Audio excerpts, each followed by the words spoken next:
our Ask the Vet segment. We have Dr. John Bentley here as always. Thank you so much for being here today. Thank you. All right, and he is with, of course, Bel Air Animal Hospital. So I figured today maybe would be a good time to talk about, with summer months coming up, flea season. You know, the best ways to protect your dogs and your cats from fleas, maybe some recommended practices and some good products. Sure.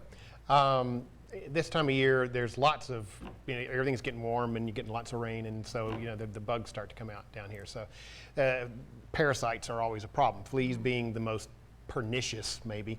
They're hard to get rid of. They're extremely prolific.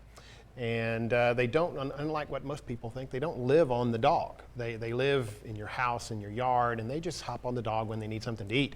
So the fleas you see aren't always on the dog. So you have to have something on the dog that kills them quickly before they have a chance to eat and jump off and lay more eggs. So we do have some really good products now. A lot of our old standbys are losing effectiveness. And we do have a few up and coming ones that are working really, really well. My favorite right now is one called Bravecto. And it's a product that you can give only once every 3 months. And it will, it's an oral product. I think that's what we've been giving our dog Zoe. It works great. It's sort of miraculous. If anybody remembers back when Frontline first came out, and it's sort of like that. You use it and you don't see any more fleas. And it's really amazing. It's 30 minutes after you put it in the dog's mouth, all the fleas are dead. And and it stays that way for 3 months. That's good. Pretty amazing.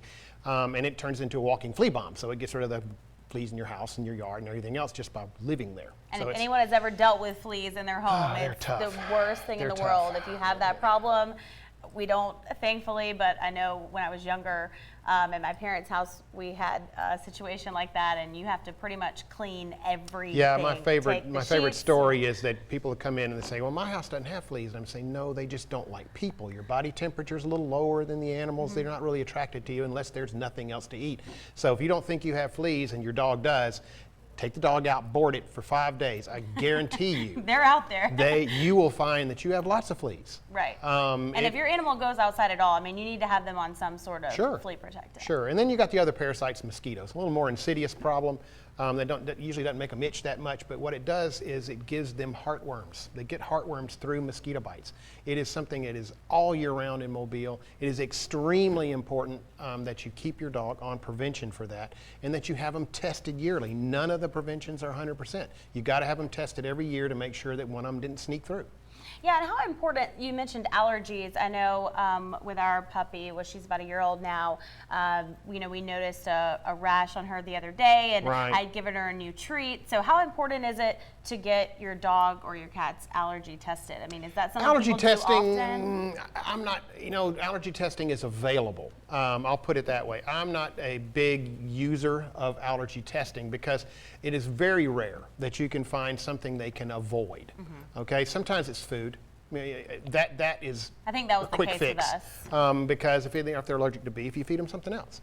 And they do even make commercial products where the proteins are digested enough before you feed it to the dog where they don't incite allergic responses. And all these things are available, so those are very, very nice. For the other 90% of the dogs, it's usually like pollen and grass and oak trees and stuff that, what are you going to do? You're not going to be able to get away from it.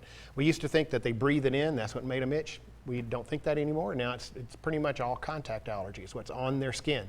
Bathing them often helps. Keeping them on some sort of product to deaden the allergic response can help. There's lots of products. It's not just steroids anymore. There are other products available that have fewer side effects, can be used longer term without deleterious effects. So ask your vet. Okay. Well, thank you so much, Dr. Bentley, for being here as always, and have a great weekend. Thank you. Okay, thanks. And here again is his information. He's there at 2811 Airport Boulevard, the number 476-2020.